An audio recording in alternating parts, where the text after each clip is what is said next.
Share बजारसँग सम्बन्धित exclusive अन्तर्वार्ता, पुँजी बजारका खास जानकारीसँगै मार्केट टिप्सका लागि अर्थ सरोकार सब्स्क्राइब गर्नुहोस्। हाम्रा कार्यक्रमहरू नछुटाई हेर्न बेल आइकनमा क्लिक गर्नुहोस्। 2068 सालमा यसरी लिएर काठमाडौँ छिर्ने बित्तिकै 2-4 महिना काठमाडौँ आएर जब गरेँ। त्यसपछि मलाई काठमाडौँले पत्याएन र फेरि म केही गर्छु, गाउँमै पढ्छु भनेर गाउँ नै गएँ। गाउँकै आफन्त मार्फत मेरो सुन्दारको एउटा होटेलमा काम गर्नु पुगेँ, जहाँ म वेटर काम गर्थेँ। वेटर काम गर्दाखेरि अब मेरो स्यालेरी महिनाको चाहिँ 4000 थियो। त्यो होटेलमा एकजना दाइ हुनुहुँदो रहेछ, उहाँ चाहिँ आइपीओहरू बदलिहाल्नु रहेछ। मलाई सेयरको सब पनि थाहा थिएन त्यतिखेर चाहिँ। राइट सेयर भनेपछि अझै मैले किताब बढी पाउँछु, भर्न पाउँछु भनेर 1400 मा मैले किनेँ। मसँग त्यतिखेर 14000 मात्रै पैसा थियो र 10 किता सेयर किनेँ। पछि त्यो सेयर 400 मा आयो र मैले 400 मा बेचेर सेयरमा फर्स्ट टाइम मैले घाटा खानी खाएको छु। र कहिलेकाहीँ त्यो हजुरहरूको च्यानल मार्फत पनि मैले अस्ति इन्टरभ्यू हेरेको थिएँ। जस्तै अस्ति निर्मल प्रधानको एउटा इन्टरभ्यू हेरेको थिएँ। उहाँले भन्नुभयो कि प्राइम कमर्सियल ब्याङ्कको मैले 45 लाख किताब होल्ड गरेको छु, निकट भविष्यमा 50 लाख किताब पुर्याउँछु भनेर उहाँले भन्नुभएको रहेछ। त्यो इन्टरभ्यू हेरेर चाहिँ मलाई रातभरि निद्रा लागेन। त्यतिखेर लगभग मैले 455 मा कुमारी ब्याङ्क किनेर 475 मा बेचेको छु। लगभग पर किताब 75 रुपियाँ पनि खाएको छु। त्यतिखेर त्यो मिठाई एकदमै मिठो पनि लागेको थियो। 73 साल त्योभन्दा योभन्दा अगाडिको बुलमा जो मान्छे सेयरमा फस्यो नि, त्यो मान्छेले अहिले पनि सेयर भन्दाखेरि के अरे मुख्यमा बनाउनुहुन्छ कि त्यस्तै त्यही टाइपको मान्छेहरू अहिले पनि त्यस्तै कम्पनीहरूमा लगानी गर्नाले कतिपय मान्छेहरू फसिसक्नु भएको मैले देखिसकेको छु कि उहाँहरू चाहिँ प्रफुल्लित हुनु होला। भोलि मार्केट कति फेर फर्किन्छ कि कसैलाई पनि थाहा छैन नि। हामी त अनुभवको आधारमा भन्ने हो। हामीलाई के लाग्छ भने ल मार्केट बढिरहेको छ, ब्याङ्कको प्याज घटेको छ, ल सस्तो कम्पनी रहेछ किनाउनु भनेर हामी लैले मिलाएर त्यता किनिरहेको हुन्छौँ। तर भोलि मार्केट कतिखेर फर्किन्छ अथवा कतिखेर पानी पर्छ भन्ने हामीलाई थाहा छैन नि त। हामी चाहिँ छाता नलिकन दौडिरहेछौँ, होटेल खोला चलेन भन्छौँ। तर सेयरमा चाहिँ के छ भने आफूले जे गर्यो त्यसको मार्केटिङ गर्छौँ क्या हामी। र मैले गरेँ त हजुर पनि गर्नुहोस्, अथवा मैले किनेँ तपाईँ पनि किन्नुहोस् भन्छौँ कि। भन्नु मतलब के छ भने मैले फन्डामेन्टली स्ट्रङ नभएको कम्पनी कुनै किनेछु र विज्ञापन गरिदिन्छु, उसले किन्छ, म पन्छिदिन्छु क्या। हामीलाई दाल भात तरकारी खान त केही कामै गर्नु पर्दैन, जस्ट आइपिओ हाल्दै पनि पुग्छ क्या। लगभग वर्षको 15-20वटा कम्पनीको आइपिओ आउँछ, फ्यामिली यताउतिबाट आइपिओ हाल्यो भने 2-4 लाख त कमाइन्छ। भने भातै खान त गाह्रो पनि छैन जागिर नखाए पनि। जस्तै यो सेयर बजार भनेको चाहिँ समुद्र हो। अब यसमा अमुखरा लिएर जाने, गाग्री लिएर जाने नो प्रब्लम। अब गाग्री हुनेले गाग्री लिएर जान्छन्, गाग्रीभरि पानी लिएर आउँछन्। अमुखरा हुनेले अमुखरा लिएर जान्छन्, अमुखराभरि पानी ल्याउँछन्। भन्नु मतलब आफूसँग जत्रो भाँडो छ त्यत्रो लाने हो। ती मान्छेले अहिले पनि किनिरहेछन् भनेपछि तिनको अवस्था त भोलि फस्ने नै हो। अनि सेयर बजार भनेपछि नाक खुम्च्याएर बस्ने नै हो नि आखिर त। त्यतिखेर मैले दुःख कतिसम्म गरेछु भने मेरो अब 4-5 वर्ष अफिस हुन्थ्यो होटेलमा वेटरको काम। अनि 6 बजेदेखि 8 बजीसम्म क्लास हुन्थ्यो, त्यहाँ सेयरकै क्लास हुन्थ्यो, हाम्रो सरले पढाउनु हुन्थ्यो। अनि म सुन्धाराबाट 6 बजे पुतली सडक पुग्थेँ। मसँग बाइकहरू साधन केही पनि थिएन त्यतिखेर, नर्मली अब गाउँबाट स्ट्रगल गर्दा आएको केटो। त्यहाँ गएर क्लास लिनलाई 6 बजे पुग्थेँ र 8 बजे क्लास सकिन्थ्यो। त्यहाँदेखि म गङ्गोबु झन्डै अहिले पनि मलाई बाइकमा आधा घन्टा लाग्छ यहाँबाट भने म त्यतिखेर 1.5 घन्टा हिँडेर 8:30-9 बजे के अरे 9, 9:30 बजे घर पुग्थेँ। दिपेश्वरी हाइटबार मैले 100 मा हालेको, घट्दै 48 मा आयो। र 48 मा आएपछि ठिक छ यो त आइपिओ रहिरहोस् भने भन्नु 48 मा आउने कम्पनी आज अराउन्डली 300 पुगेको छ। बिजनेस टेलिभिजन र अर्थ सरोकार.com मार्फत हामीलाई हेरिरहनुभएका दर्शक र देशका विभिन्न रेडियो स्टेसनहरू मार्फत हामीलाई सुनिरहनुभएका आदरणीय श्रोता, कार्यक्रम मार्केट टकको यो नयाँ श्रृङ्खलामा तपाईँलाई स्वागत छ। म सुरज प्याकुरेल। आजको अङ्कमा विशेष गरी हामी नयाँ लगानीकर्ताहरूले नेपालको पुँजी बजारमा ध्यान दिनुपर्ने विशेष कुराहरू, नेपाली पुँजी बजारमा नयाँ लगानीकर्ताहरूले भोगिरहेका समस्या र त्यसका समाधानका प्रति के कसरी गर्नुपर्छ भन्ने तथ्यका बीच नेपालको पुँजी बजारको विश्लेषण गर्ने प्रयास गर्छौँ। आजको अङ्कमा हामीसँग विशेष गरी नयाँ लगानीकर्ता वा भनौँ युवा लगानीकर्ता उपस्थित हुनुहुन्छ। प्रकाश सापकोटालाई आजको कार्यक्रममा स्वागत गरौँ। स्वागत छ प्रकाशजी। धन्यवाद, नमस्ते। आजको अङ्कमा मैले अघि नै पनि भने कि हामी नयाँ लगानीकर्तामा अलि बढी फोकस हौँ भनेर। तपाईँ पनि यो सानो उमेरमा एउटा युवा भएर नेपालको पुँजी बजारमा छिर्नु भएको छ। मैले यदि म गलत छैन भने तपाईँको ब्याकग्राउन्ड मिडिया सेक्टरबाटै तपाईँ हुनुहुन्थ्यो। नेपाली पुँजी बजारमा वा यो सेयर बजारमा प्रवेश गर्दाखेरि चाहिँ के कुराले तान्यो तपाईँलाई? पक्कै पनि यहाँले भने जस्तै म मिडिया फिल्डको मान्छे पहिला चाहिँ। म 2068 सालमा यसरी लिएर काठमाडौँ छिर्ने बित्तिकै 2-4 महिना काठमाडौँ आएर जब गरेँ। त्यसपछि मलाई काठमाडौँले पत्याएन र फेरि म केही गर्छु, गाउँमै पढ्छु भनेर गाउँ नै गएँ। र मैले गाउँमा कुखुरा बाख्राहरू पालेर प्याउपात गरेर फेरि काठमाडौँ आएँ। मलाई +2 पढ्नु थियो र पनि फेरि आएर पनि नसकिसकेपछि फेरि म +2 गाउँमै गएर पढेँ। यो चाहिँ मेरो एउटा ब्याकग्राउन्ड हो। अनि मैले +2 गाउँमा सकिसकेपछि काठमाडौँ आएर पत्रकारितामा एकदम रुचि थियो। त्यसपछि पत्रकारितापट्टि लाग्छु भने अनि त्यसपछि पत्रकारिता पढ्नलाई पनि आखिर पैसा नै चाहिन्थ्यो। फेरि हामी चाहिँ अब गाउँको एउटा जे होस् अब तपाईँको गाउँ चाहिँ कहाँ हो? नुवाकोट हो। अब काठमाडौँबाट थोरै दूरी भए पनि अहिले विकट ठाउँमै पर्छ। पारिवारिक स्थिति हेर्ने भने त्यतिखेर नाजुकै थियो हामीहरूको। अनि काठमाडौँ छिरिसकेपछि अब जब गर्नै पर्यो। अनि एकजना गाउँकै आफन्त मार्फत मेरो सुन्दारको एउटा होटेलमा काम गर्नु पुगेँ, जहाँ म वेटर काम गर्थेँ। वेटर काम गर्दाखेरि अब मेरो स्यालेरी महिनाको त्यही 4000 चान्सुन थियो। त्यो होटेलमा एकजना दाइ हुनुहुँदो रहेछ, उहाँ चाहिँ आइपिओहरू पर्ले हाल्नु हुँदो रहेछ। मलाई सेयरको सब पनि थाहा थिएन त्यतिखेर चाहिँ। अनि उहाँले आइपिओ हाल्नुभएको देखेर चाहिँ म पनि प्रभावित भएँ, ल भाइ गर यस्तो भन्नुभयो। त्यसपछि उहाँले फर्म ल्याउनुहुन्थ्यो, म फर्म भर्थेँ। अनि हामी त्यो न्यू रोड दरमाको त्यो क्यापिटल हलमा गएर दिनभरि लाइन बस्थ्यौँ। हजुरभन्दा अगाडि म छु है, हजुरभन्दा म पछाडि म छु है भनेर लाइनमा मान्छे राखेर म अफिस जब गर्न आउँथेँ। त्यसरी आइपिओतिर प्रवेश गरियो। त्यसरी बिस्तारै बिस्तारै गयो। अनि 2073 सालको बुल पनि राम्रोसँग हेरेँ मैले। त्यो बुलमा मैले अर्को कुरा पनि जोडेँ, मैले जीवनमा सेयरबाट फर्स्ट टाइम पैसा गुमाएको भने चाहिँ सेयरमा त्यतिखेर 2073 सालको बुलमा युनाइटेड इन्सुरेन्स 1400 पुगेको थियो, जसको चाहिँ 50% राइट सेयर भन्ने हल्ला थियो। मलाई चाहिँ के थाहा थियो भने राइट सेयर भनेपछि अझै मैले किताब बढी पाउँछु, भर्न पाउँछु भनेर 1400 मैले किनेँ। मसँग त्यतिखेर 14000 मात्रै पैसा थियो र 10 किता सेयर किनेँ। पछि त्यो सेयर 400 मा आयो र मैले 400 मा बेचेर सेयरमा फर्स्ट टाइम मैले घाटा खानी खाएको छु। भनेको मतलब तपाईँको पहिलो कारोबार नै घाटाबाट सुरु भयो र आजसम्म चाहिँ फेरि त्यो घाटालाई फर्केर हेर्नु चाहिँ परेको छैन आजसम्म। फर्स्ट टाइम घाटा आयो। अब त्यसपछि तपाईँले के सिक्नु भयो र अनि कसरी अगाडि बढ्नु भयो? त्यो बेला चाहिँ मैले के सिकेँ भने अब मार्केट भनेको चाहिँ यो आफूले एनालाइसिस गर्नुपर्ने रहेछ। यो हल्ला धेरै हुँदो रहेछ। जस्तै हामी अब मार्केटको कुराहरू बोनस राइटको कुराहरू आउँछ। बोनस भन्दा पनि राइटको चाहिँ हामी धेरै पछि लागिरहेको हुन्छौँ। जस्तै कुनै कम्पनीले 200% राइट दिने भयो, 100% राइट दिने भयो भन्छौँ, हामी त्यसको पछि अथाह दौडिरहेको हुन्छौँ। पछि राइट चाहिँ नबुझी गर्नाले चाहिँ दुःख पाइँदो रहेछ भन्ने मैले त्यहाँबाट राम्रोसँग सिकेको थिएँ विषयबाट चाहिँ।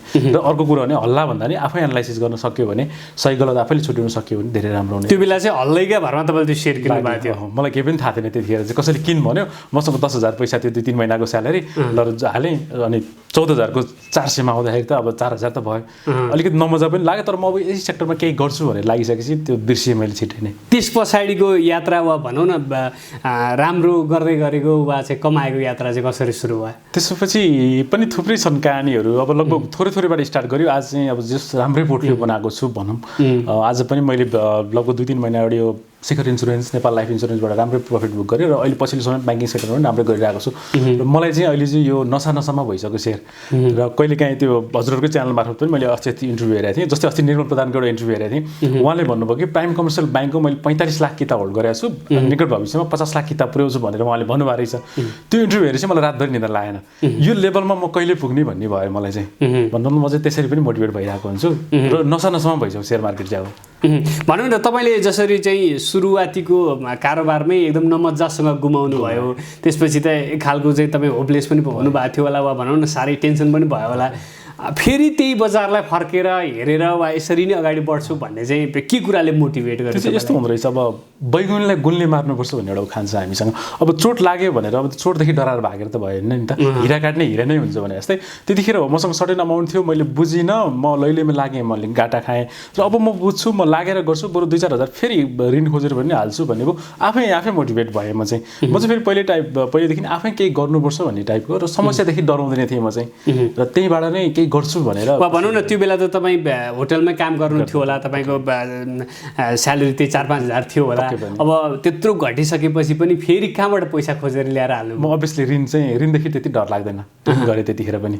मैले त्यतिखेर पनि 20-30 हजार 40 हजार लोन खोजेँ साथीभाइ मार्फत र त्यसरी पनि सुरु गर्थेँ। मैले गर्न नै पर्छ भन्ने लाग्थ्यो। त्यस पछाडि चाहिँ तपाईँले पहिलोपटक नाफा बुक गरेको कम्पनी चाहिँ? नाफा त्यतिखेर मैले कुमारी ब्याङ्क किनेको थिएँ। त्यतिखेर लगभग मैले 400 चान्चुनमा कुमारी ब्याङ्क किनेर 475 मा बेचेको छु। लगभग पर किताब 75 रुपियाँ पनि खाएको छु। त्यतिखेर त्यो मिठाई एकदमै मिठो पनि लागेको थियो। त्यति त्यो चाहिँ डराएर चाँडै बेचेको हो कि? डराएर पक्कै पनि। फेरि त्यतिखेर मसँग धेरै पनि थिएन, 20-30 किताब। त्यतिखेर त्यो लेभल पनि थिएन। अब अहिले बरु 20-30 हजार किताब किनिन्छ भने त्यतिखेर 20-30 किताब मात्रै थियो मसँग।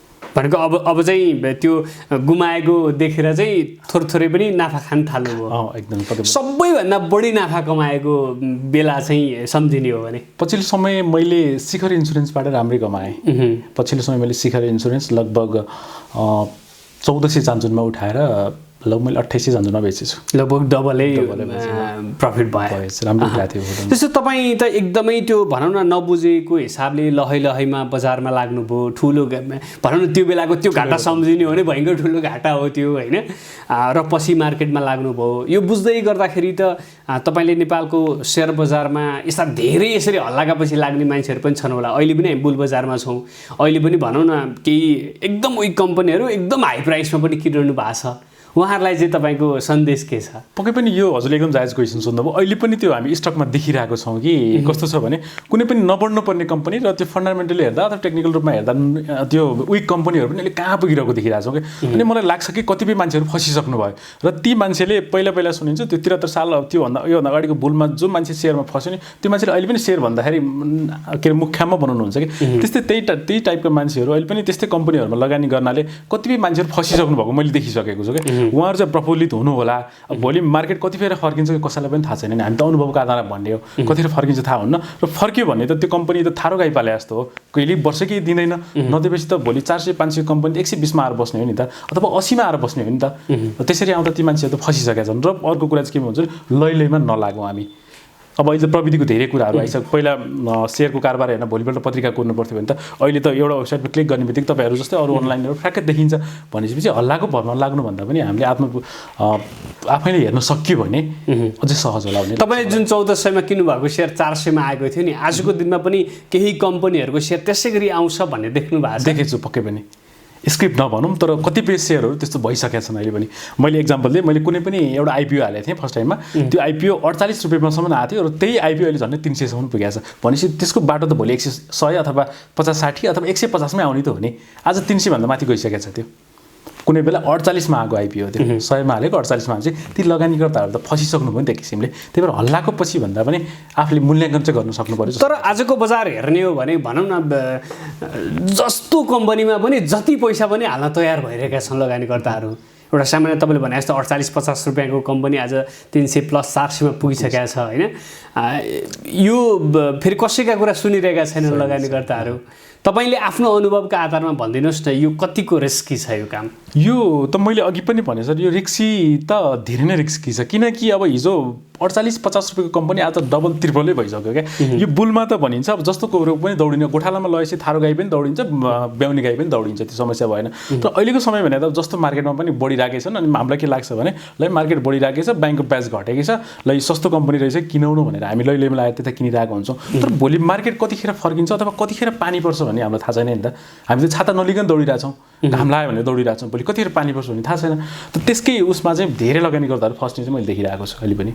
यदि त्यस्तो हो भने चाहिँ के कुरामा ध्यान दिएर चाहिँ नयाँ लगानीकर्ताहरूले आफ्नो भनौँ न मार्केटको डिसिजन लिनुपर्छ? पक्कै पनि यसमा चाहिँ धेरै कुरा हुन्छ। जस्तै अब कम्पनीले क्वार्टरली रूपमा नि रिपोर्टहरू पब्लिक गरिरहेको हुन्छ। कतिपय कम्पनीहरू चाहिँ रिपोर्ट पब्लिक गर्दै उनीहरू ऋणात्मक छन् नि त, कतिपयहरू हामी देखिरहेको छौँ। त्यही कम्पनीमा हामी लगानी किन गर्ने? अथवा कोही कम्पनीहरू छन् वर्षौँदेखि सञ्चालनमा छन्, 1 रुपियाँ बोनस अथवा डिभिडेन्ड केही पनि दिएका छन्, र कोही कम्पनीहरू छन् कस्ता व्यक्तिहरू सञ्चालकमा छन् तिनीहरू पनि त हामीले हेर्नु पऱ्यो। भन्नुको मतलब कोही कम्पनीहरूको इमेजै खराब छ। अब जबकि उनीहरूले वर्षौँदेखि केही दिएका छैनन् भने हामीले त्यस्तोमा लगानी किन गर्ने? हाम्रो त 1 रुपियाँ होस् माया हुन्छ नि त। त्यो राम्रो कम्पनीमा लगानी गर्न सक्यो भने त उल्लेख्य प्रगति हुन्थ्यो भने कम्पनी चिन्नलाई चाहिँ त्यही भएर ब्यालेन्स सिटहरू हेरौँ, कम्पनीले प्रत्येक क्वार्टरलीमा पोस्ट गर्ने ब्यालेन्स सिटहरू हेरौँ, उसको डिभिडेन्ड हिस्टोरीहरू हेरौँ, उसको फन्डामेन्टल सबै कुराहरू हेरेर लगानी गर्न सक्यो भने चाहिँ पक्कै पनि फसिँदैन जस्तो लाग्छ सेयरमा। जस्तो त्यो तपाईँले योभन्दा अगाडिको बुल बजार पनि देख्नुभयो, त्यस पछाडिको एकदम एक्सट्रिम बियर पनि देख्नुभयो, अहिले बजार बुलमा छ होइन। यो बिचमा हेर्ने हो भने चाहिँ हिजोको पहिलाको बुल बजार पनि सम्झ्यो, बिचको बियरिस बजार पनि सम्झ्यो र आजको बुल बजार पनि सम्झने हो भने चाहिँ कुन सेक्टरमा लगानी गर्दा चाहिँ सबैभन्दा बढी सुरक्षित हुन सकिएला? मेरो एकजना इन्डियामा साथी पनि हुनुहुन्छ, साथीलाई पनि सोधेको थिएँ इन्डियाको सेयर बजारको हालखबर चाहिँ के छ भनेर सोधेको थिएँ। त म एउटा नर्मल मान्छेले त्यो सोध्नुहुन्थ्यो हुँदैन थियो, मैले सोधेको थिएँ। मलाई चाहिँ के लाग्छ भने उसले मलाई भन्यो कि नेपालमा जस्तै कमर्सियल ब्याङ्कको कुरा गर्दैछु म, नेपालमा जस्तै कमर्सियल ब्याङ्क जुन बिजनेस अनुपात छ नि त्यही बिजनेस अनुपात भएको कम्पनी चाहिँ इन्डियामा लगभग 1200-1300 आइसी पर्ने रहेछ कि। त्यस्तै कम्पनी भनेपछि नेपाली हेर्ने हो भने त 1800-2000 रुपियाँ प्राइस भयो। त्यही कम्पनी नेपालमा अहिले पनि हेर्ने हो भने 15-20% डिभिडेन्ड कम्पनी दिने कम्पनी 300-400 को हाराहारीमा छ, अहिले बल्ल 400 मा पुगेको छ। भनेपछि यो अनुपातमा हेर्ने हो भने ब्याङ्किङ सेक्टरमा जति चान्स छ अन्त कतै पनि छैन जस्तो लाग्छ मलाई चाहिँ, मेरो व्यक्तिगत अनुभवमा। किनकि रिस्क पनि कम छ, यसले दिने पनि ब्याकअप जुन डिभिडेन्ड हिस्टोरीहरू त्यो पनि राम्रो छ। जस्तै 15% 20% डिभिडेन्ड दिने कम्पनी अन्य सेक्टरमा हेऱ्यो भने 1400, 1500, 2000 मा पुगेको छ भने ब्याङ्किङ सेक्टरमा हेर्ने हो भने त बल्ल 300-400 मा मात्रै छ भने चाहिँ कमर्सियल ब्याङ्कमा अझ पनि लगानी गर्ने चान्स चाहिँ छ।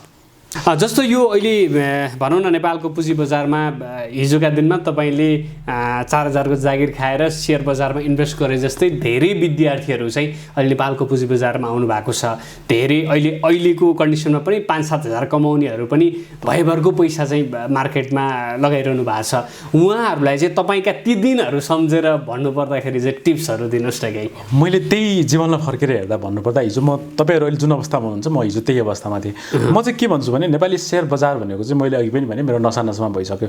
त्यो नसामा तपाईँ पनि बनाउन चाहनुहुन्छ भने आजै मार्केटमा छिर्नुहोस्। र अर्को कुरा चाहिँ के भने तर बुझेर छिर्नुहोस्। किन बुझेर छिर्नुहोस् भने या त हल्ला धेरै हुन्छ। जस्तै फेसबुकतिर हेरिन्छ कि यो अब अलिअलि सेयर हुन्छ हामी सबैसँग हल्ला धेरै हुन्छ। जस्तै मैले एउटा प्रसङ्ग जोडेँ अस्ति समाज लग बित्तिकै एउटा सेयर थियो। ट्रोल कस्तो आउँछ भने समाजको सेयर परेन मलाई समाजले पत्याएन जस्ता ट्रोलहरू आउँछन्। भन्नुको मतलब के छ भने हामी हल्ला धेरै गर्छौँ क्या, बुझ्दैनौँ। अब त्यो उहाँले समाज भन्नुभयो, अर्कोले समाज किन्छ, अर्कोले समाज किन्छ होला, ऊ त स्ट्रङ कम्पनी होला किन्ला। तर मान्छेलाई के छ भने अरू बिजनेसहरूमा चाहिँ जस्तै मैले एउटा होटेल खोलेँ भने कसैले के बिजनेस गरेछ भन्दा होटेल खोले चलेन भन्छौँ। तर सेयरमा चाहिँ के छ भने आफूले जे गर्यो त्यसको मार्केटिङ गर्छौँ क्या हामी। र मैले गरेँ त हजुर पनि गर्नुहोस् अथवा मैले किने तपाईँ पनि किन्नुहोस् भन्छौँ क्या। भन्नु मतलब के छ भने मैले फन्डामेन्टली स्ट्रङ नभएको कम्पनी कुनै किनेछु र विज्ञापन गरिदिन्छु, उसले किन्छ म पन्छिदिन्छु क्या। भइरहेकै छ कि नेपाली सेयर मार्केटमा चाहिँ। यहाँ चाहिँ के छ भने हामी मार्केटिङ गरिदिन्छौँ। र तपाईँहरूलाई चाहिँ म के भन्न चाहन्छु भने ठिक छ लगानी गर्नुहोस्। म त अझै के पनि भन्छु भने हामीलाई दाल भात तरकारी खान त केही कामै गर्नु पर्दैन, जस्ट आइपिओ हाल्दै पनि पुग्छ क्या। लगभग वर्षको 15-20वटा कम्पनीको आइपिओ आउँछ, फ्यामिली यताउतिबाट आइपिओ हाल्यो भने 2-4 लाख त कमाइन्छ। मान्छे भातै खान त गाह्रो पनि छैन जागिर नखाए पनि। त्यसकारण यो मार्केटमा अथाह चाहन्छ। तपाईँ पनि आजै छिर्नुहोस् र गर्नुहुन्छ भने बुझेर चाहिँ लगानी गर्नुहोस्। अथवा आफूभन्दा सिनियर तपाईँलाई सल्लाह दिने मान्छे कस्तो छन् यसमा पनि डिपेन्ड हुन्छ। कतिपय मान्छेलाई पन्छिनु परिरहेको हुन्छ तँ किन भन्ने टाइपको मान्छेहरू पनि हुन्छ। त्यही भएर आफूले बुझ्न सक्यो अथवा अहिले टेलिभिजन, इमेल, पत्रकारिता अथवा अनलाइनहरूबाट धेरै कुराहरू हामीले प्राप्त गर्न सक्छौँ, वेबसाइटबाट पनि प्राप्त गर्न सक्छौँ। यो बुझेर लगानी गर्न सक्यो भने मेरो जस्तो त्यो विगतको दिन हजुरले सम्झिनु नपर्ला जस्तो लाग्छ मलाई। जस्तो यो धेरैजना साना लगानीकर्ताहरूको चाहिँ भनौँ न जिज्ञासा के हुनसक्छ भने मैले मार्केटमा कति पैसा लगाएर छिर्ने वा चाहिँ कति पैसा लगाएर छिर्दाखेरि चाहिँ रिस्क हुन्न वा चाहिँ ऋण गरेर लगानी गर्दा चाहिँ कतिको पोसाउँछ भन्ने खालको जिज्ञासा छ नि। तपाईँ के भन्नुहुन्छ? यसमा चाहिँ म के भन्छु भने जस्तै यो सेयर बजार भनेको चाहिँ समुद्र हो। अब यसमा अमुखरा लिएर जाने, गाग्री लिएर जाने नो प्रब्लम। अब गाग्री हुनेले गाग्री लिएर जान्छन्, गाग्रीभरि पानी लिएर आउँछन्। अमुखरा हुनेले अमुखरा लिएर जान्छन्, अमुखराभरि पानी ल्याउँछन्। भन्नु मतलब आफूसँग जत्रो भाँडो छ त्यत्रो लाने हो। ठिक छ मसँग 2-4 लाख छ भने 2-4 लाखमै लगानी गरौँ अथवा 2-4 करोड छ भने 2-4 करोडमै लगानी गरौँ। तर म चाहिँ के भन्छु भने सबैभन्दा पहिला सेयरमा लगानी गर्दा तपाईँ इन्भेस्टर हो कि ट्रेडर हो त्यो चाहिँ छुट्याउनुपर्छ जस्तो लाग्छ मलाई चाहिँ। किनकि त्यो नछुट्याउनाले नै हामीले दुःख पाउँछौँ। ट्रेडर भनेर 100% पैसा ट्रेडिङमै खर्च गर्दैन, इन्भेस्टर भनेर 100% पैसा इन्भेस्टमेन्टमा गऱ्यो भने अलिकति आफूले सोचेको जस्तो मुनाफा चाहिँ पाउन सकिँदैन। त्यसकारण तपाईँ ट्रेडर हो कि इन्भेस्टर हो अथवा म दुवै हो भने पनि सीमित पैसा इन्भेस्टमेन्टमा लगाउनुहोस्, सीमित पैसा ट्रेडरमा लगाउनुहोस्। अथवा तपाईँ ट्रेडिङ मात्रै गर्नुहुन्छ भने त्यही अनुसारको अब रिस्क पनि हाई लिनुहोस्, ट्रेडिङ गर्नुहोस्। तर म चाहिँ भन्छु थोरै पैसा ट्रेडिङ गर्नुहोस् र अलिकति बढी पैसा इन्भेस्ट गर्नु भने तपाईँले ट्रेडिङबाट गुमाए पनि इन्भेस्टबाट त कमाउनुहुन्छ नि त। त्यस कारणले तपाईँको पुँजी कति छ भन्ने चाहिँ डजन्ट म्याटर जतिबाट पनि। वा अझ नयाँ लगानीकर्ताहरू त ट्रेडिङ गर्न अलि रिस्की नै हुन्छ, इन्भेस्टमेन्टै गर्दा राम्रो हुन्छ वा के हुन्छ? नयाँ लगानी गर्दा म के पनि भन्न चाहन्छु भने जो नयाँ लगानी गर्दा त्यति थाहा छैन नि उहाँहरू ठिक छ राम्रो कम्पनी कमसेकम डिभिडेन्ड हिस्ट्रीहरू यताउति कम्पनीको बारेमा बुझ्न सक्यो, थोरै पैसा लगाउनुहोस् अनि थोरै पैसा ट्रेडिङ गर्नुहोस्। ट्रेडिङ गर्दा चाहिँ बरु आफूभन्दा जाने बुझेको मान्छेले कुन कम्पनी किन्दा ठिक होला अथवा उहाँले भनेको सल्लाह ठिक छ कि छैन म आफै पनि चेक गर्न सक्छु नि त। अहिले त मोबाइल ल्यापटपहरूबाट पनि चेक गर्न सक्यो भनेपछि थोरै पैसा बरु ट्रेडिङमा लगाउनुहोस्। समग्र ट्रेन्ड चलिरहेको हुन्छ नि, जस्तै हिजो अस्ति जस्तोसुकै डेभलपमेन्ट ब्याङ्क पनि बढ्यो नि त भनेपछि थोरै पैसा त्यसमा लगाउनु भए हामीले कमाउँथ्यौँ नि त। त्यसबाट ट्रेन्डको पछि पनि हामी लागौँ तर बुझेर लागौँ, थोरै पैसा ट्रेडिङमा लगाउँ, थोरै पैसा इन्भेस्टमेन्ट लगायो भने यताबाट गुमाए पनि यताबाट कमाउने चान्स चाहिँ बढी हुन्छ। जस्तो यो राम्रा कम्पनीको डेफिनेसनकै कुरा गर्ने हो भने पनि यसका आफ्नै डेफिनेसन छन् मान्छेका। कसैका लागि हाइड्रो साह्रै राम्रो कम्पनी भयो, कसैलाई नोबेल ब्याङ्क भन्दा गोर्खास फाइनेन्स राम्रो भयो। अब यो राम्रो भनेर चाहिँ कसरी छुट्याउने? कम्पनी राम्रो भनेर चाहिँ एकदमै सजिलो जस्तो लाग्छ मलाई छुट्याउन। किन सजिलो छ भने अब जस्तै मैले पनि हालसाल के गरिरहेको छु भने जस्तै नेप्सेमा कतिवटा समूह सूचीकृत छन् भन्ने कतिवटा ऊ छन्, ग्रुप छन्। जस्तै कमर्सियल ब्याङ्क एउटा सेक्टर छ, डेभलपमेन्ट छ, हाइड्रो छ, माइक्रो फाइनेन्स, लगवित्त थुप्रै छन्। यसको लिस्ट उता हाल्नुहोस् तपाईँ नयाँ हुनुहुन्छ भने। कमर्सियल ब्याङ्कमा जानुहोस्, कमर्सियल ब्याङ्कमा यसो हेर्नुहोस् 15-20% डिभिडेन्ड दिने कुन छ त टक्क टिक लाउनुहोस् हेर्नुहोस्। डेभलपमेन्टमा जानुहोस्, हाइड्रोमा जानुहोस् कुन छ हेर्नुहोस्। तर हाइड्रो त के छ यहाँ भने अहिले पछिल्लो समय त हाइड्रोमा व्यापक चमक आइरहेको देख्छौँ। 1-200 हाइड्रो पनि 4-5 पुगिरहेको छ क्या। त्यहाँ हामीले के पनि हेरेको छैन, फन्डामेन्टली दौडिरहेको छौँ। तर मैले यहाँ चाहिँ जोड्न खोजेको चाहिँ राम्रो कम्पनी चाहिँ कसरी चुज गरौँ भने फन्डामेन्टली हेरौँ, बोनस हिस्ट्री हेरौँ, गए वर्ष कति दियो त्यसले बोनस, कुन टाइममा एजिएम गर्यो, मेन कम्पनीको सुशासन पनि भन्ने गरेको छौँ हामी। हामी कुन टाइममा यसले डिभिडेन्ड घोषणा गर्यो र कति समयपछि ग्राहकको खातामा पठायो, यसमा सञ्चालकहरू को छन्, सञ्चालकले पनि डिपेन्ड हुन्छ किनकि पात्र कस्ता छन् कम्पनी चलाउने, यस्ता यस्ता कुराहरू बुझ्यो भने राम्रो कम्पनी छान्न त्यति गाह्रो हुँदैन जस्तो मलाई लाग्छ। तपाईँले यो भन्दै गर्दाखेरि जस्तो भनौँ न एकदमै धेरै बढिरहेका बिचका हाइड्रो कम्पनीहरू भनौँ वा चाहिँ एकदम कमजोर फाइनेन्स कम्पनीहरू पनि धेरै माथि पुगे, अब तिनलाई चाहिँ राम्रो भन्ने कि नभन्ने? यसलाई चाहिँ यस्तो अब कतिपय कमाउनेको हिसाबले उहाँहरूले राम्रो भनेर कमाइसक्नु भयो होइन।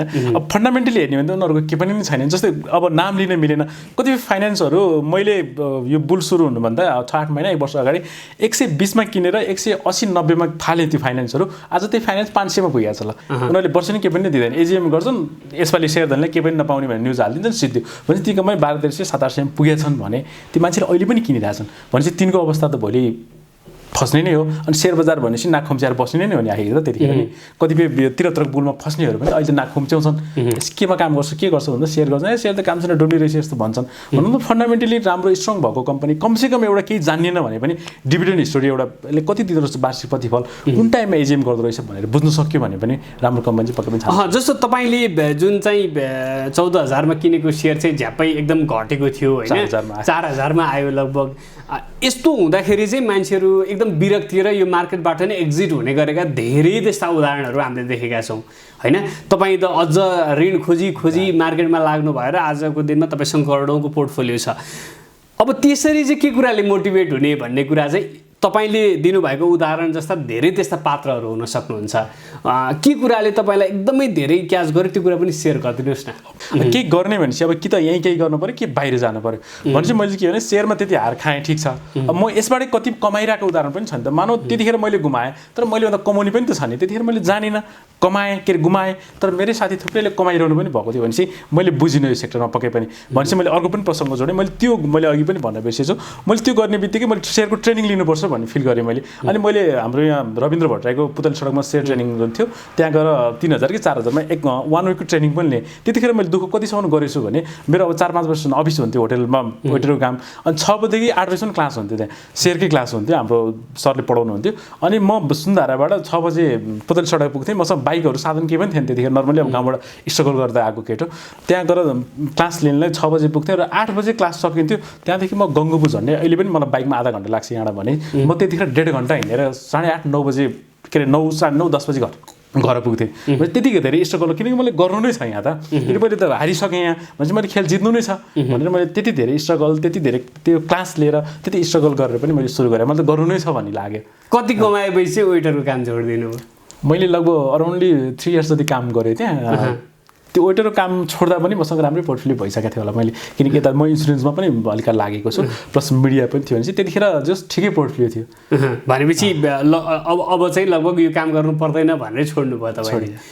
जस्तो आजको दिनमा ती दिनहरू सम्झेर हेर्दा वा चाहिँ भनौँ न आजको दिनमा चाहिँ मार्केटमा तपाईँ लागिरहँदाखेरि चाहिँ हिजोका दिनमा तपाईँको आफ्नो हिसाबको दुःख छँदै थियो, मार्केटमा पनि आफ्नै खालका दुःख छन् होला, ब्रोकरले दिने दुःख छन् होला, वा सिस्टम नचलेका त्यो बेला त अझ अनलाइन पनि आइसकेका थिएन, धेरै दुःख थियो होला, फोनका भरमा कुरा थियो होला। आजको दिनमा के समस्या देख्नुहुन्छ नयाँ लगानीकर्ताका लागि? अहिले चाहिँ म के भन्छु भने त्यतिखेर जुन समस्या हामीले झेल्यौँ बरु त्यो समस्याहरू अहिले छैनन्। मात्र त्यतिखेर के हुन्थ्यो भने ब्रोकरलाई फोन गर्दा फोन उठाइदिन्थ्यो र अब टाइममा सेयरहरू नहाल्ने पेमेन्ट नगर्ने त ब्रोकरको त्यो अहिले पनि देखिरहेछौँ। त्यतिखेर हेर्दाखेरि समस्याहरू केही सल्भ चाहिँ भएका छन्, तर पनि अहिले पनि कतिपय समस्याहरू चाहिँ छन्। जस्तै हामीले पो राम्रो कारोबार गर्छौँ, ब्रोकरले हामीलाई राम्रो रेस्पोन्स गर्ला, ल भनेपछि काम गर्दैला, तर कतिपय हाम्रै साथी सर्कल अथवा के को गुनासोहरू सुनिन्छ भने टाइममा पेमेन्ट नगरिदिने अथवा टाइममा सेयरमा 3 दिनभित्र सेटलमेन्ट गर्नुपर्छ भने सेयर खातामा हालिदिन्छ, मान्छे 4 दिनको दिन बेच्ने मेकअप गरिरहेको हुन्छ, तर 4 दिन 5 दिनको भरमा पनि सेयर नहालिदिने कि सानो लगानीकर्ताले 10-20 किता किने हुन्छन्, उनीहरूलाई त आखिर त्यो ठुलो कुरा हो, हामीहरूको लागि पनि ठुलो कुरा। तर टाइममा सेयर नहालिदिने, अब फोन गरे फोन नउठाइदिने, कहिलेकाहीँ सिस्टम नचलिदिने, लिमिटको कुराहरू छ। अब सानो लगानीकर्ताहरूलाई पैसा तत्काल क्यास नहुनसक्छ, भोलि ल्याएर चेक दिन्छु भन्दा लिमिट नहालिदिने, यस्ता कुराहरू चाहिँ छन् अहिले पछिल्लो समय पनि। र पहिला जुन समस्या हामीले भोग्यौँ त्यो समस्याहरू केही चाहिँ निराकरण हुँदै पनि गएका छन्।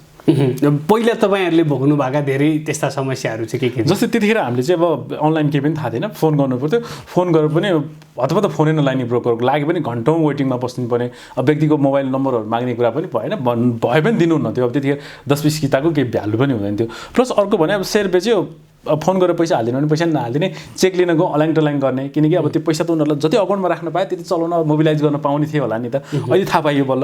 चेक दिन पनि आनाकानी गर्ने, अब सेयर पनि टाइममा खातामा हाल्ने, यस्ता थुप्रै समस्याहरू चाहिँ भोग्यो हामीले पनि। आजको दिनमा पनि यता कता कति सुनिन्छ भने हाम्रै पैसालाई रोकेर ब्रोकरले खेलाउँछन् भन्ने पनि सुनिन्छ। पक्कै पनि सुनिन्छ यो कुरा पनि। त्यसो आजको दिनमा चाहिँ समग्रमा भन्नुपर्दाखेरि तपाईँ एउटा इन्भेस्टरको हिसाबले वा भनौँ न एउटा युवा इन्भेस्टरको हिसाबले चाहिँ नेपालको पुँजी बजारमा सुधार गर्नुपर्ने कुराहरू चाहिँ के देख्नु? पक्कै पनि यो अहिलेको हट इस्यु भनौँ, अब ब्रोकरको सङ्ख्या बढाउने अथवा ब्याङ्कको मर्चेन्टलाई लाइसेन्स दिने भन्ने कुरा छ। पक्कै पनि यो गर्न सक्यो भने नेपाली सेयर मार्केट त बल्ल बच्चा जन्मेको जस्तो अवस्थामा छ क्या हामी चाहिँ। मलाई लाग्छ बल्ल बच्चा जन्म्यो त्यसपछि हामी तेल लाउँदैछौँ हिँड बाबु भने जस्तो छौँ। यसले त हुर्केर डक्टर पढ्न बाँकी, इन्जिनियर पढ्नै बाँकी छ भनौँ। मतलब छिमेकी देशमा इन्डियामा नेप्सी इन्डेक्स हेर्ने भने 50,000 52,000 पुगिसकेको छ। हामी जस्तै भुटानमा हेर्ने भने 10,000 12,000 छ भनेपछि हामी त बल्ल 28 29 आज 3,000 पुग्यो भनेर कति खुसी गरिरहेको छ भने भनेपछि हामीसँग त बच्चा भर्खर जन्मियो, यो पनि धेरै बढी पो सक्यो कि भन्ने टेन्सन छ धेरैलाई। त्यो छ, बल्ल बच्चा जन्मियो, अब यसलाई के पढाउने कत्रो बनाउने भन्ने त हाम्रो निकै बाँकी छ जस्तो लाग्छ। समग्रमा धितोपत्र बोर्ड तथा नेप्सीले चाहिँ कमसेकम ब्रोकर सङ्ख्या, यो चाहिँ पहिलेदेखि उठिरहेको कुरा हो, कमसेकम ब्रोकरको सङ्ख्या बढाइदियोस्। अब यत्रो 3 करोड पपुलेसन भएको ठाउँमा जम्मा 50वटा ब्रोकर छ। 50वटा ब्रोकरको न उनीहरूको स्रोत साधन राम्रो छ, 2-4 करोड लगानी गरेपछि ब्रोकर खोल्न पाउने छ। बरु एउटा कमर्सियल ब्याङ्क डेभलपमेन्ट ब्याङ्कले यति पुँजी चाहिन्छ भनेर सरकारले तोकेको छ भने यता 2-4 करोड लगानी गरेपछि ब्रोकर खोल्न पायो। त्यो पनि लिमिटेड 50वटा ब्रोकर छ, उनीहरूले जे भन्यो त्यही हुनेछ क्या अहिलेको अवस्थामा। कमसेकम हामीले ब्रोकरको सङ्ख्या बढाउन पाइयो अथवा मर्चेन्टहरूलाई लाइसेन्स दिनु पायो अथवा ब्याङ्कहरूलाई नै लाइसेन्स दिनु पायो। उनीहरू आफू गर्छु भनिरहेछन् भने हामी लाइसेन्स दिउँ न, सेवालाई त प्रतिस्पर्धा बनाउँ न। यहाँ त के छ भने ब्रोकरले म यति कमिसन नभए कामै गर्दिनँ भनेर रोके जस्तो फिल भइरहेछ। कमसेकम ब्रोकरको सङ्ख्या बढाउन पाइयोस्, सेटलमेन्टहरू टाइममा हुन पाइयोस् र कस्टमरलाई हामीले दुःख दिन पाइएन र सेयरको चाहिँ अलिकति हामीमा शिक्षा पनि कम छ। जस्तै यो चाहिँ लगभग मैले अस्ति एउटा डेटा पनि हेरेको थिएँ, कमसेकम दैनिक हेर्ने भने 25 देखि 30 करोड राजस्व गभर्मेन्टलाई जान्छ क्यापिटल गेन ट्याक्स। भनेपछि यति धेरै राजस्व आउने ठाउँमा चाहिँ सरकारले पनि कतै कतै व्यवस्था गरिरहेको छ। अस्ति बजेट भाषणमा पनि धेरै कुराहरू हामीले अपेक्षा गरेका थियौँ, खासै आएको जस्तो पनि लागेन। सेयर बजारले चाहिँ राम्रो गर्नुपर्छ भनेर अर्थमन्त्रीले भनिदिनु भयो, खासै त्यो बाहेक केही पनि आएन। जस्तो ट्याक्सको कुराहरू बरु ट्रेडरलाई ट्याक्स बढाइदिनु भयो, त्यो पनि ठिकै छ, केही भएन बरु होइन। तर गभर्मेन्टले गर्नुपर्ने कुराहरू चाहिँ सेयरलाई चाहिँ अलिक व्यवस्था गरे हो कि जस्तो लाग्छ, जहाँ कि यहाँ त करोडौँ ट्याक्स आइरहेको छ नि त। अहिले यस्तो बन्दको समयमा पनि सबैतिर डामाडोल छ, राजस्व गुम नभएको ठाउँमा यहाँ दैनिक 25-30 करोड ट्याक्स जानु भने त नटोक। त्यही पनि सरकारले पनि यसलाई राम्रोसँग हेर्न सक्यो र धितोपत्र बोर्ड यसलाई अधीनमा राख्ने संस्थाहरूले राम्रोसँग गर्न सक्यो भने चाहिँ कमसेकम नेपाली सेयर मार्केट चाहिँ धेरै नै माथि पुग्छ जस्तो लाग्छ मलाई चाहिँ। जस्तो यो ब्रोकरेज कमिसनकै कुराकानी गर्दाखेरि आजको दिनमा हेर्ने हो भने त थोरै कारोबार गर्नेले अलि बढी कमिसन दिनु पर्यो, धेरै कारोबार गर्नेलाई बरु छुट छ, थोरै कमिसन तिर्दा भयो। यहाँ त यो हेर्ने भने त सर यो चाहिँ कस्तो लाग्छ मलाई भने यहाँ चाहिँ कतै कतै भनिन्छ नि माफियाहरूले देश चलाएको भने जस्तो क्या, कतै मेडिकल माफिया कतै भने। यहाँ चाहिँ कस्तो छ भने अहिले हेर्ने भने त ब्रोकरको लागत सुन्ने नै छ नि त। कमसेकम बरु हिजो हेर्ने भने ठिक थियो, जनशक्तिहरू बढाएर फोनहरू उठाउनु पर्थ्यो, सेटलमेन्ट टाइममादेखि हरेक प्रविधिमा कम थियो भने अहिले त कुनै पनि व्यक्तिले बाटोमा हिँड्दा हिँड्दै सेयर किन्न पाउँछ, उसले फोन गर्नु पर्दैन, मोबाइलबाट किन्न पाउँछ भनेपछि ब्रोकरको त्यति धेरै सहभागिता छैन यहाँ। भनेपछि उसले स्टाफहरू पनि घटाइसकेको छ कतिपय ठाउँमाहरू, किनकि कम छ लागत कम भइसक्यो भनेपछि यो ब्रोकर कमिसन पनि धेरै नै हो जस्तो लाग्छ मलाई चाहिँ। किनभने यहाँ त किन्दाखेरि पनि हामीले कमिसन तिर्नुपर्छ, बेच्दाखेरि पनि कमिसन तिर्नुपर्छ भने यहाँ त बाउको पैसामा छोराले रजाइ गरेर बाइक चढेर हिँड्ने जस्तो भएन र। कमसेकम हामीले किन्छौँ, हामीले बेच्छौँ, हाम्रो पैसामा उसले कमाएर चाहिँ फेरि कमाउनु पनि यति छ कि हिजो 2 अर्ब कारोबार हुने ठाउँमा आज 17-18 अर्ब कारोबार हुन्छ। एउटा ब्रोकरले दिनको 5 लाख 10 लाख 20 लाख कमाइदिन्छ। यति इन्कम हुने त पैसा कहीँ पनि छैन नि। भन्नु ब्रोकरकोले यसरी कमाइरहेका छन् कि जम्मै हाम्रो पैसामा रजाइ गरिरहेका छन् क्या। यो चाहिँ सम्बन्धित निकायले पनि ध्यान दिएको छैन, गभर्मेन्टले पनि कुनै छैन। अझ त्यति हुँदा पनि टाइमली पेमेन्ट दिँदैन, सेटलमेन्टहरू पनि दिँदैन, सेयर पनि खातामा नहालिदिनदेखि लिएर मान्छेहरू मुद्दा मामिलासम्म जान भइरहेको छ क्या। कमसेकम मेरो सम्पत्ति मलाई देऊ भन्दा पनि पाइरहेका छन् कतिपय मान्छेहरूले। ब्रोकरको समस्यामा ले नै होला जस्तो लाग्छ नेपाली सेयर मार्केट चाहिँ अझै पछाडि परेको। त्यसो तपाईँले हिजोका दिनमा भनौँ न हिजोको बुल बजारमा 1500 1600 1700सम्म किनेका सेयरहरू पछि बेरिस बजारमा धेरै कमसम्म आए। अहिले जसरी बढिरहेका छन् नि भोलि त्यही हुने सम्भावना पनि त छ। योबाट जोगिनका लागि चाहिँ के गर्नु? यो चाहिँ अब एकदम राम्रो कुरा गर्नुभयो यहाँले। हिजो पक्कै पनि बढेपछि घट्छ, घटेपछि बढ्छ, पाहाडमा पुगेपछि कि तलै आउने हो, त्योभन्दा माथि जाने ठाउँ हुँदैन। जस्तै नेप्सी पनि एउटा निश्चित बिन्दुमा पुग्छ, त्यसपछि फर्किने हो। तर कहिले फर्किन्छ, कतिमा पहिलो फर्किन्छ भन्ने चाहिँ कसैलाई थाहा छैन। र बेरिस बजार चाहिँ के भन्छ भने अहिले थुप्रै कुराहरू पनि सुनिन्छ, अब आउने बेरिस बजार चाहिँ झन् डरलाग्दो हुनेछ भन्ने कुरा नि छ।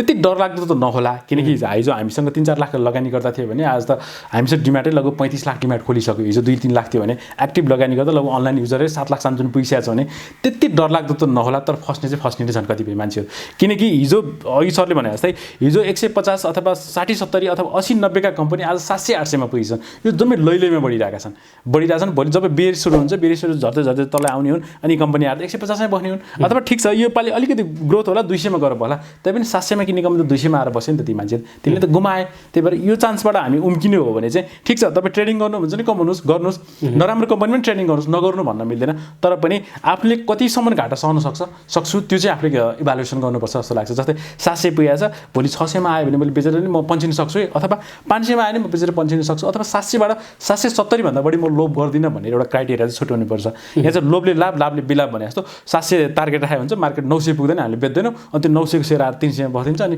जीवनभर रोइ कराइ गरिरहेको हुन्छौँ त्यही भएर एउटा आफ्नो टार्गेट पनि राख्नुपर्छ जस्तो लाग्छ यहाँ चाहिँ भनेको यहाँनिर चाहिँ जुन हिसाबको अहिले बजार ट्रेन्ड चलिरहेछ एकदम ठुलो अमाउन्ट चाहिँ लगानीकर्ताले गुमाउने दिन पनि त्योलाई नकार्न सकिँदैन पक्कै पनि यहाँ कतिपय लगानीहरू फेरि कुरा जोडेँ मैले कतिपय लगानीकर्ताहरू म अहिले पनि देख्छु कि त्यस्ता कम्पनीमा किन झुम्मिया होला नि जस्तो लाग्छ मलाई ट्रेडिङ गरौँ ठिक छ ट्रेडिङ गरौँ राम्रो फन्डामेन्टली स्ट्रङ भएको कम्पनीमा गरौँ जस्तै नोबेल ब्याङ्कमा ट्रेडिङ गर्नु मैले एक्जाम्पल लिएँ अन्यथा नसोचौँ नोबेल ब्याङ्कमा ट्रेडिङ गर्दाखेरि जस्तै अहिले 1300 अराउन्ड उसको प्राइस छ भने ठिक छ त मैले 2011 मा एकजना दाइले भन्नुहुन्थ्यो नोबेल ब्याङ्क 2000 मा किनेको पनि अहिले WCC गर्दा फाइदामै हुनुहुन्छ क्या भन्नु मतलब ट्रेडिङ हामी त्यस्तै कम्पनीमा गरौँ फन्डामेन्टली स्ट्रङ कम्पनीमा त्यति गर्दाखेरि भोलि गर्दै आएर 800 मा आएछ भने उसले त एभ्री इयर 25-30% बोनस दिन्छ त्यसले पनि त हामीलाई रिकभर हुन्छ भने भोलि हामीले देख्ने बाटो पनि त आज जाने हो भने त भोलिलाई त्यति रुनु नपर्ला भन्ने हिसाबले पनि त्यो पनि राम्रो कम्पनीहरू पनि अझै बुझेर ट्रेडिङ गर्न सक्यो भने भोलिलाई त्यति डरमर्दो अवस्था चाहिँ नहोला चाहिँ पनि भनेको समस्या चाहिँ त्यो एकदम केही पनि नदिने तर एकदम एक्सट्रिम प्राइस भएका कम्पनीहरुमा चाहिँ समस्या एकदमै जुन थारो गाई छ त्यही थारो गाईले चाहिँ मलाई चाहियो भनेर दौडे जस्तै भइरहेको छ तपाईले त्यो एक्सट्रिम बुलमा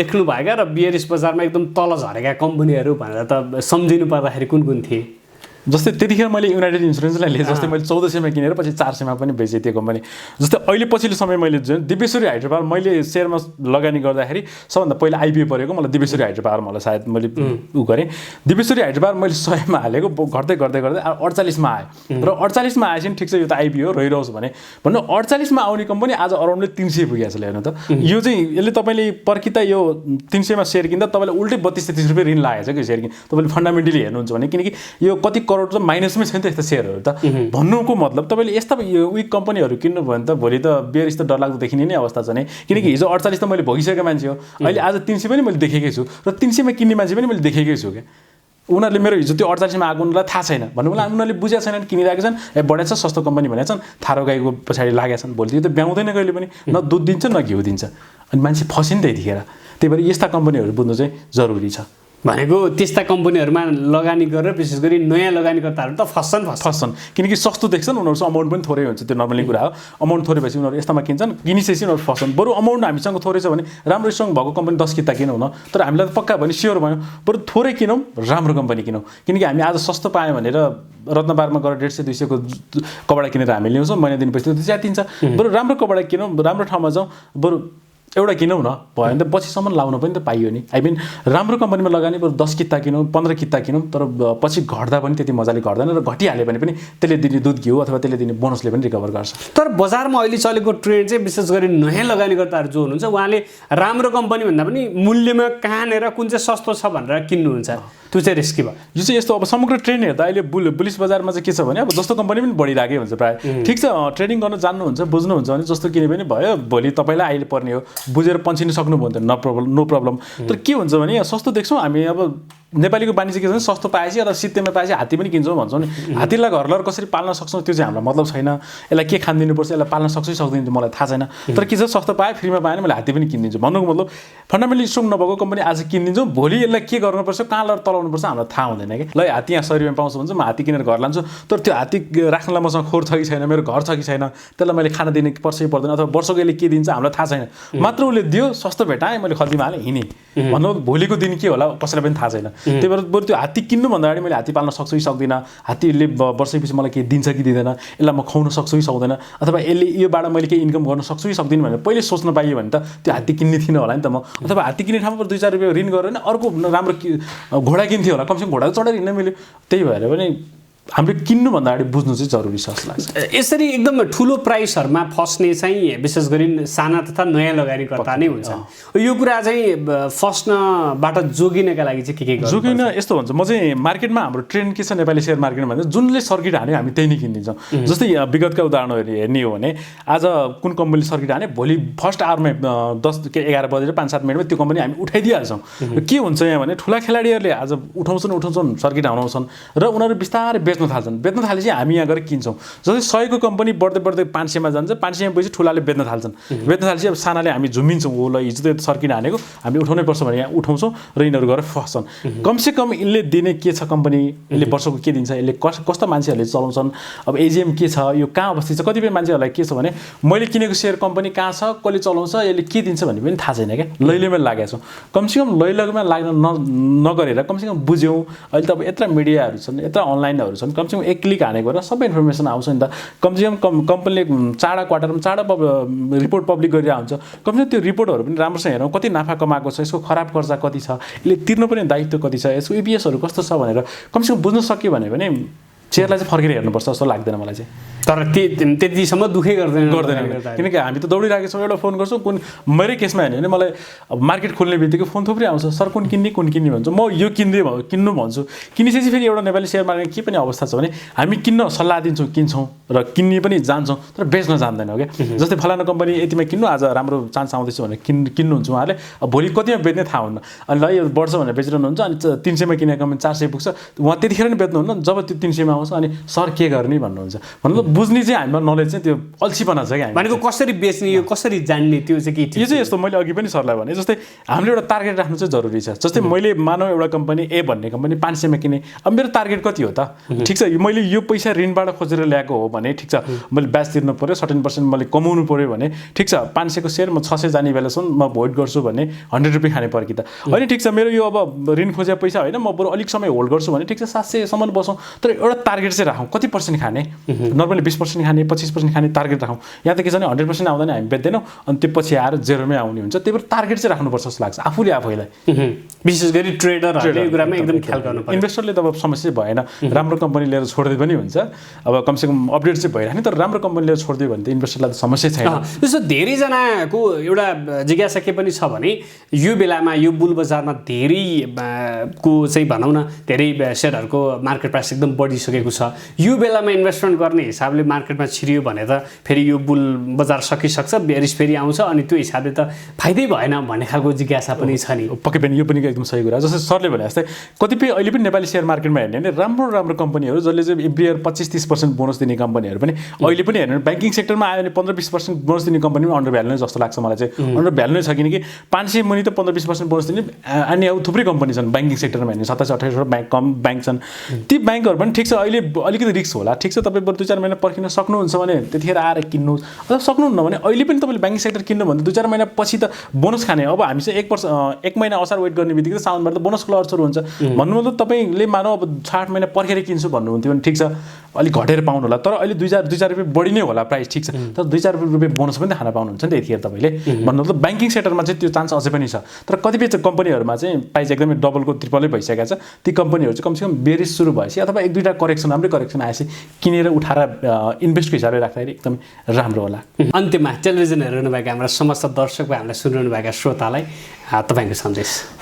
म चाहिँ के भन्छु भने मैले जस्तै तपाईँहरू पनि थुप्रै सेयर मार्केटमा आउनुहोस्। यो नेपाली मार्केट भनेको चाहिँ बल्ल अघि भने मैले बच्चा जन्मेको अवस्था हो, समय हामीसँग निकै छ, हामीसँग 10,000 20,000 इन्डेक्स पार गर्नु समय अझै बाँकी छ। तपाईँ आउनुहोस्, सँगै हातमाले गरेर जाउँ र कमसेकम पारिवारिक अथवा व्यक्तिगत आइपिओ चाहिँ नछुटाउनु होला। कमसेकम 1,000 को आइपिओ भोलि 10,000 हुन्छ, 10,000 भने कमसेकम महिना कोठा भाडा तिर्न, बच्चाको फी तिर्न समेत पुग्छ भने म विशेष गरी लेडिज गृहिणी तथा सम्पूर्ण स्टुडेन्ट विद्यार्थीहरू सबैलाई र जो अरू सेक्टरमा हुनुहुन्छ तिनीलाई पनि नेपाली सेयर मार्केटमा आउन चाहिँ म आग्रह गर्छु, किनकि यो पनि तपाईँको एउटा हिसाबले अर्थोपार्जनको हिसाब बन्न सक्छ। हामी यता सीमित एउटा जब गर्छौँ 10,000 तलब दिन्छ, महिनाको एकचोटि त्यो जागिर खाने मान्छेलाई कहिले एक गति होला र स्यालेरी पाइएला हुन्छ भने कमसेकम तपाईँले महिनाको एउटा आइपिओ अथवा खुलिरहेको आइपिओ थोरै सेकेन्डरी मार्केटमा लगानी गर्नुभयो भने कमसेकम यताबाट पनि त ब्याकअप तपाईँलाई हुन्छ नि। त्यस कारण तपाईँ ढिला नगरी नेपाली सेयर मार्केटमा छिर्नुहोस् भन्न चाहन्छु। हवस् त, तपाईँको समय र संवादका लागि धेरै धेरै धन्यवाद। हस्, थ्याङ्क यू। यहाँले पनि मेरो केही कुराहरू राखिदिने अवसर दिनुभयो, यहाँलाई पनि, यहाँ लगायत यहाँको टिमलाई पनि धेरै धेरै धन्यवाद।